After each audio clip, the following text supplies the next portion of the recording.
الصين امبارح نزلت عرض عسكري عالمي، وامريكا حرفيا مش نايمه من ساعه ما شافت العرض، وبوتين وكيم قاعدين في الصف الاول، وترامب بنفسه كتب تويتر وهو مرعوب. تعالوا نشوف ايه اللي حصل وازاي العرض ده قلب الموازين العالمية. يا ريت لو حضرتك يا كبير تحط لنا لايك على الفيديو. في بكين يا اغا، وتحديدا في ساحة يانانمن الصينية، عملت عرض عسكري اسطوري بمناسبة الذكرى ال80 لانتهاء الحرب العالمية الثانية والنصر على اليابان. يا اخوانا اكثر من 10,000 جندي ومئات الطائرات وصواريخ باليستية وثالوث نووي. لأول مرة الحدث حضره قادة 26 دولة، في مقدمتهم بوتين وكيم جونغ اون وكل شلة افلام الاكشن. العرض كان مرعب لدرجة انه ترامب افتكر نفسه بيتفرج على فيلم افينجرز، والزلمة حكى انه هدول عم بتآمروا عليه. خويي انت حتى على شعرك عمل مؤامرة، سيب العالم في حاله. الصين مش بتحتفل وخلاص، العرض ده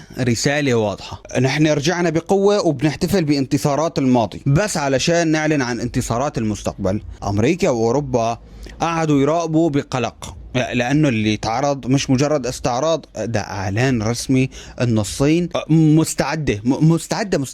لاول مره الصين تكشف الثالوث النووي، صواريخ جويه بعيده المدى وصواريخ تطلق من الغواصات. بخيو ببساطه الصين قالت لو حصل اي مواجهه الضربه حتيجي من الجو او البحر او البر، وانت مش حتلحق حتى تقول يا ساتر. قوة السلاح يا معلم مو بس بالعدد، الاسلحة دي كلها صنعت في الصين، مش زي دول تانية بتستورد او تعتمد على غيرها. يعني الصين بقت بتقول احنا بننتج وبنطور وبنستخدم، كله ميدي ان تشينا، اصلي مش تقليد. طيب خلينا نجي على الاسلحة يلي كسرت المعادلات، اللي اخاف امريكا مش بس الصواريخ النووية. الصين عرضت صواريخ فرد صوتية سرعتها تفوق 20 ماخ، يعني 20 ضعف سرعة الصوت، والغرب لحد الآن مش قادر يفهم ازاي الأسلحة دي اتعملت. لو عملنا مقارنة مع الغرب يا باشا بنى قوته على علوم العرب والمسلمين وسرق المعارف ونسبها لنفسه، أما الصين وروسيا في أقل من 30 سنة بس قلبوا الطاولة كلها. الصين بدأت تصنع وصارت تنقل التكنولوجيا لها، ودلوقتي صارت بتطورها وتسبق الغرب. ولكن روسيا كمان رجعت للساحة بعد سقوط الاتحاد السوفيتي. الغرب أصلا سرق علمائها وتقنياتها، بس العقل الروسي عنده القدرة يكمل. مثال تكنولوجيا التخفي الراداري اللي اخترعها عالم روسي، أمريكا استخدمتها في طائرات الشبح، لكن روسيا طورت نسخة أحدث وأمريكا اتعرت. يعني حاليا الغرب في مأزق كبير، أمريكا وأوروبا حاليا في ورطة، مش قادرين يواكبوا التطور الشرقي، وكل يوم الفجوة بتكبر، وروسيا والصين عم يتقدموا. يعني أمريكا فقدت قوتها الناعمة. زمن الحلم الأمريكي كان بيجذب العالم، حرية، عدالة، مساواة، لكن حاليا أمريكا صارت شيطان رجيم بتفرض سياسات بالقوة بس من دون ما حدا يحبها. ولما العالم ما يحبك مهما كان عندك سلاح واقتصاد انت رح تنهار، لانه الاقتصاد الامريكي في ورطة. اكبر دولة في العالم صارت بتشحت، كل سنة في عندها أزمة ديون بين الجمهوريين والديمقراطيين. أمريكا صارت عايشة على استيراد كل حاجة، حتى الأدوية الصين تفوقت فيها على أمريكا. يعني النموذج الصيني الاقتصادي صار أعلى. الصين حكتها مش لازم نبيع الوهم، نحن منبيع منتج كويس وبسعر قليل. يعني الناس بتكسب والدول بتكسب والصين بتسيطر على الاقتصاد العالمي. طيب معقول ما ضل في قوة للسلاح الأمريكي؟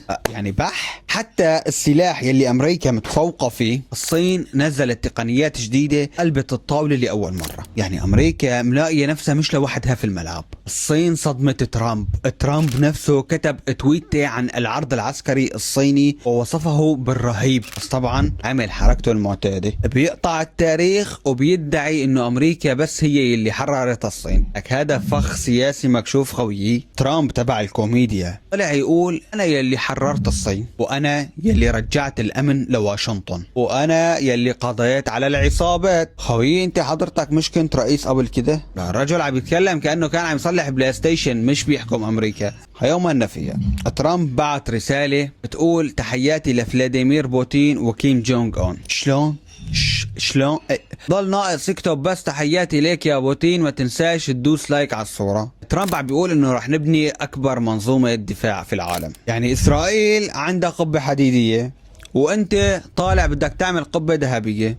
شو هاد؟ انتوا عم تبنوا دفاع ولا محلات مجوهرات؟ طيب هل فعلا امريكا مأمنة نفسها؟ يعني امريكا امنة؟ ترامب عم يحكي انه واشنطن صارت منطقة امنة. طيب لو هي امنة ليش كل يوم نسمع عن اطلاق نار في مدرسة او مول؟ هو الامن عندكم يعني بيجي مع الفوتوشوب ولا شلون؟ يعني الرسالة اللي موجهة للغرب مش فاهمها. العرض العسكري مش مجرد استعراض، الرسالة يا امريكا يا غرب. اللعبة خالصة.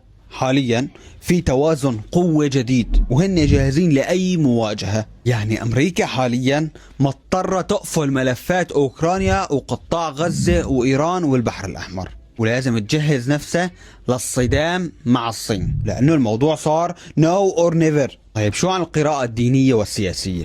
هي قربت لعندكم شوي مشان تركزوا معي. الغرب حاليا بيواجه كتلة شرقية مؤمنة ومحافظة عندها رؤية، وهذا بيأكد انه نحن فعلا على اعتاب المعركة الكبرى يلي اتكلمت عنها كتب الدين. وامريكا فرضت عقوبات ثانوية على الهند، وهي من اكبر الدول المستوردة للنفط الروسي. يعني بهاي الحركة ترامب عمل زي واحد بيهدد جاره يلي عنده مولد كهرباء، لو ما سمحت لي اشحن الموبايل ترى بقطع عنك الكهرباء. اخوي هاي الهند يعني مليار بني ادم، انت حتعرف تمنعهم يشربوا شاي؟ منظمة شنغهاي، الصين بتقول منظمة شنغهاي للتعاون حولت الحدود لروابط صداقة. طبعا روابط صداقة بالمدافع والصواريخ النووية. يعني الواحد صار يشوف العرض العسكري الصيني ويفتكر نفسه في فرح شعبي، بس بدل ما يكون في طبلة في عساكر. شي جين بينغ ما بعرف منو بيجيبوا الاسماء، بس بيقول الحوكمة العالمية اكثر عدلا.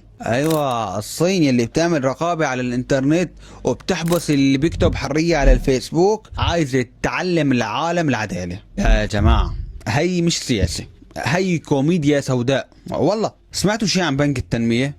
الصين أعلنت إنشاء بنك تنمية لمنظمة شنغهاي. تحس هيك إنه عاملينه زي جمعية في الحارة، كل واحد بيشيل بيحط قرش واللي بيجي دوره بياخد الطيارة بالنووي معاها. طيب ليش التكنولوجيا الأمريكية في ورطة؟ ترامب والغرب بيتكلموا عن التكنولوجيا بتاعتهم وكأنها معجزة، بس لما نشوف الواقع الآيفون نفسه يلي ترامب بيكتب عليه تويتات مصنوع في الصين. يعني الرجل بيشتم في الصين وهو ماسك تليفون مكتوب عليه ميدي ان تشينا، يعني مثل اللي بيسبسب على مرته وهو لبس شرابها. الجيش الامريكي واعلان الوظائف، بتعرفوا انه الجيش الامريكي صار عامل اعلانات تجنيد على يوتيوب. الغريب انه الاعلانات فيها شخصيات كرتونية وانمي مشان يجذب الشباب. يعني بدل ما يقول للعالم تعال التحق بالجيش علشان تحمي بلدك، الاعلان صار شكله التحق بنا والعب كول اوف ديوتي ببلاش، واذا بدك خود معك نووي حقيقي في السيرفر.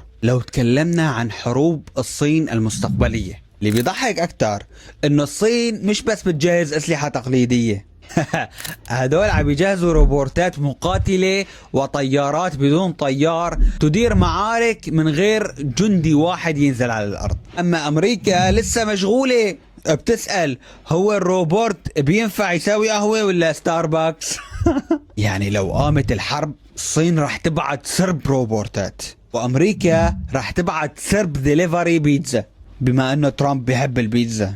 خيو امريكا خلاص فقدت القوة الناعمة وفقدت كمان السيطرة العسكرية، والصين مع روسيا صاروا قدامها كابوس حقيقي. العرض العسكري الصيني كان رسالة للعالم كله، التوازن اتغير، وبما انه التوازن اتغير حط لايك مشان نرجع نتوازن، لانه في ريحة كذب امريكي وهيمنة غربية صارت لا تطاق.